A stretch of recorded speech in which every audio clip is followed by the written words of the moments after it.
नमस्कार दोस्तों, क्या आपने कभी सोचा है कि सेकुलरिज्म शब्द सुनते ही कुछ लोगों के चेहरे क्यों तमतमा उठते हैं? क्यों कुछ राजनीतिक दल इसे सेकुलर कहकर मजाक उड़ाते हैं और क्यों एक खास विचारधारा वाले लोग संविधान की प्रस्तावना से इसे हटाने की मांग करते हैं? आखिर क्यों बीते कुछ सालों में हिंदू राष्ट्र की मांग तेजी से उठने लगी है? सवाल यह भी कि क्या इंडिया जैसे डाइवर्स नेशन में सेकुलरिज्म हिंदुओं के खिलाफ है या यह हमारे देश को आपस में बांटने वालों से बचाता है? आज हम बात करेंगे सेकुलरिज्म के बारे में, इसके इतिहास और उन उठापटकों के बारे में जिन्होंने इसे सबसे ज़्यादा कंट्रोवर्शियल बना दिया है। वीडियो पूरा देखें क्योंकि यह सवाल सिर्फ राजनीति का नहीं, हमारे भविष्य से भी जुड़ा है। नमस्कार, मेरा नाम है रोहित और आप देखना शुरू कर चुके हैं सरिता का बुलेटिन गहरी सोच। बात करीब 500 साल पहले यानी 16वीं सदी की। तब पूरा यूरोप कैथोलिक चर्च के कंट्रोल में था। चर्च इतना ताकतवर हो चुका था कि किसी भी राजा में सीधे चर्च के खिलाफ जाने की हिम्मत नहीं थी। फिर चीज़ें बदली, 1522 आया।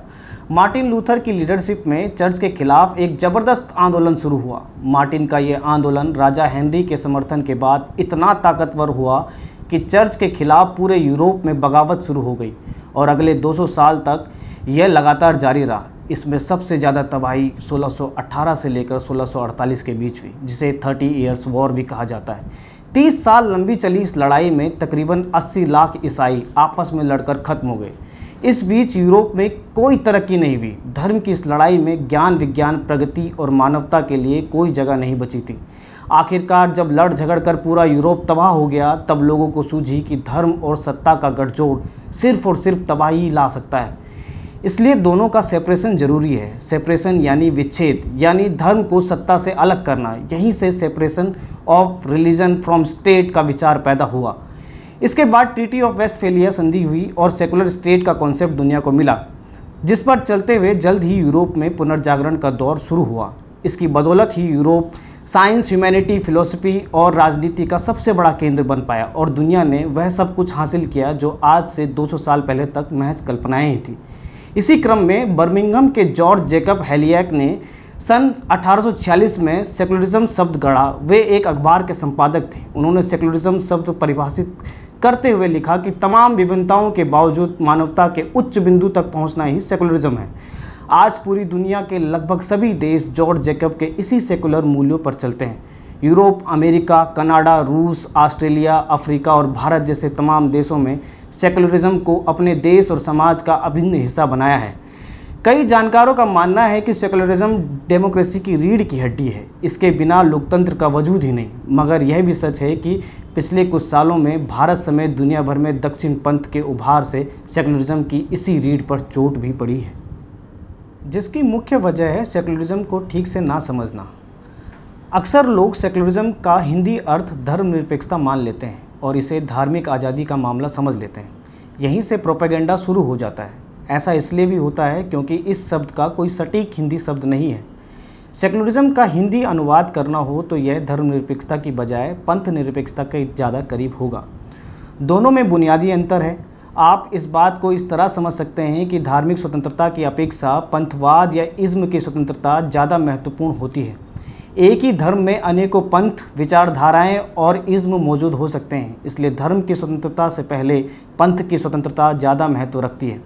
मान लीजिए कि एक संयुक्त परिवार है जिसमें बहुत सारे लोग रहते हैं, लेकिन सबकी राय या इच्छा एक जैसी नहीं है। कोई हर दिन पूजा करता है, कोई साल में एक आध बार ही मंदिर जाता है। कोई मांसाहारी है, कोई शाकाहारी है। किसी को नारंगी रंग पसंद है तो किसी को नीला। कोई पुराने गाने पसंद करता है तो किसी को नए गाने अच्छे लगते हैं। ऐसे परिवार को एक डेमोक्रेटिक परिवार तभी माना जाएगा जब वहाँ सभी को अपने तरीके से जीने की आज़ादी होगी। इसी को सही मायने में एक सेकुलर परिवार कहा जा सकता है। यहाँ समस्या तब आएगी जब परिवार का मुखिया धर्म या किसी खास विचार को परिवार पर थोपने लगे या किसी एक खास रंग और खाने को दूसरे पर थोपने लगे, या परिवार का मुखिया परिवार के कुछ खास सदस्यों को दूसरों से ज़्यादा तवज्जो देने लगे। ऐसे में यह परिवार अपने सेकुलर होने की पहचान तो खोएगा ही, साथ ही यह अपनी डेमोक्रेसी को भी खो देगा, क्योंकि सेकुलरिज्म किसी भी लोकतंत्र की रीढ़ की हड्डी होती है। दोस्तों, यही कारण भी है कि भारत में जब भी सेकुलरिज्म की बात होती है तो बिना इस बुनियादी बात को समझे कुछ लोग इसे बेफजूल धर्म से जोड़कर भ्रम फैलाते हैं। राजनीतिक दल भी इस शब्द को अपने हिसाब से परिभाषित करते हैं। दिन रात चलते टेलीविज़न डिबेट्स ने तो इस शब्द की गरिमा को लगभग नष्ट ही कर दिया है। इसी वजह से कुछ लोग सेकुलर होने को सिकुलर होना कहने लगे हैं। तमाम धर्म गुरुओं को तो छोड़िए, आज सत्ताधारी दल की विचारधारा में भी सेकुलर शब्द के लिए कोई खास जगह नहीं है। यहाँ तक कि कुछ चुने नेता संविधान की प्रस्तावना में लिखे सेकुलर शब्द को हटाने की बात करते हैं। पूर्व राज्यसभा सांसद सुब्रमण्यम स्वामी ने तो बाकायदा संविधान से इस शब्द को हटाने के लिए सुप्रीम कोर्ट में याचिका दायर की थी। इस याचिका में कहा गया कि साल 1976 में इस शब्द को संविधान की प्रस्तावना में जोड़ते समय संसद में कभी बहस नहीं हुई।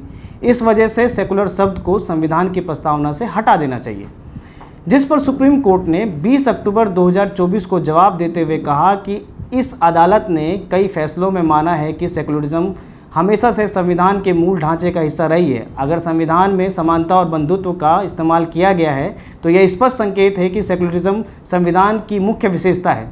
भाजपा के सत्ता में आने के बाद से ही सेकुलरिज्म शब्द पर मुख्य रूप से गहरी आपत्तियां दर्ज की जाती रही हैं। कई ऐसी धर्म संसदें आयोजित होती रही हैं जहां खुल्लम खुल्ला हिंदू राष्ट्र के प्रस्ताव पास किए जाते रहे हैं।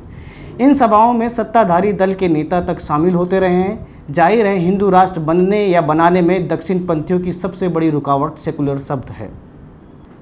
सेकुलरिज्म का एक दूसरा पहलू भी है, जिसकी वजह से यह बहुत उपयोगी होकर भी आज पूरी दुनिया में अपनी उपयोगिता खोता जा रहा है। जब तक सेकुलरिज्म पंथ निरपेक्षता का पर्यायवाची बना रहता है, यह लोकतंत्र और मानवता के लिए सबसे उपयोगी दर्शन है। लेकिन जैसे ही ये अपना वास्तविक मूल्य यानी पंथ निरपेक्ष को छोड़कर धर्म निरपेक्ष हो जाता है, समस्याएं खड़ी होनी शुरू हो जाती हैं, क्योंकि तब यह पंथवाद या इज्म की आज़ादी के बजाय सीधे तौर पर धार्मिक आज़ादी देना मान लिया जाता है। सेकुलरिज्म लोकतंत्र और मानवता के लिए एक प्रभावी दर्शन तभी है जब यह पंथ निरपेक्ष बना रहे, लेकिन सेकुलरिज्म के पर्याय को सिर्फ धर्म निरपेक्ष मान लिया जाना इसकी अहमियत को कम कर देता है। जिस देश में 80% जनता 5 किलो राशन पर गुजारा करती हो, वहाँ जनता के टैक्स के पैसों से धर्म को भरपूर पोषण दिया जाए, यह देश का दुर्भाग्य ही है। साथ ही ये भारत के सेकुलरिज्म की सबसे बड़ी खामी भी है। भारतीय संविधान की प्रस्तावना के अनुसार भारत एक पंथ निरपेक्ष यानी सेकुलर देश है, लेकिन भारतीय सेकुलरिज्म पश्चिमी देशों की सेकुलरिज्म से अलग है। पश्चिमी देशों का सेकुलरिज्म धर्म और सत्ता को पूरी तरह अलग रखता है, वहीं भारत में यह सभी धर्मों का सम्मान करने की वकालत करता है। अब सरकार को अगर धर्म का सम्मान करना ही है तो वो कैसे करे? यह सरकारी सम्मान धार्मिक आयोजनों पर जनता के टैक्स का पैसा लुटाकर ही संभव होता है। अगर सरकारें सेकुलरिज्म के नाम पर धार्मिक तुष्टीकरण की राजनीति से ऊपर उठकर काम करें तो यकीनन इस देश में बदलाव होने में देर नहीं लगेगी। अक्सर लोग सवाल करते हैं कि फलां देश भारत से आगे कैसे निकल गया, तो इसकी एक मुख्य वजह उन देशों का धर्म को राजनीति से अलग करना है। जहां धर्म राजनीति का मुख्य एजेंडा बन जाता है, वहां विकास रुकता ही है। जरूरी है कि सेकुलरिज्म के बारे में मीडिया और राजनीतिक दलों द्वारा गढ़ी गई तमाम गलतफहमियों को दिमाग से निकालकर फेंक देना चाहिए, क्योंकि सेकुलरिज्म को सिर्फ धर्म से जोड़ना बेवकूफ़ी ही है, इसके महत्व को हल्का करता है। इसे अगर पंथ निरपेक्षता से जोड़ेंगे तो यह हर किसी के जीवन में सबसे ज़रूरी हिस्सा महसूस होगा। तो दोस्तों, आपको ये जानकारी कैसी लगी कमेंट में ज़रूर बताएं। यह स्टोरी लिखी है शकील प्रेम ने और कैमरा उमर ने संभाला है। आपसे आगे फिर मुलाकात होगी। धन्यवाद।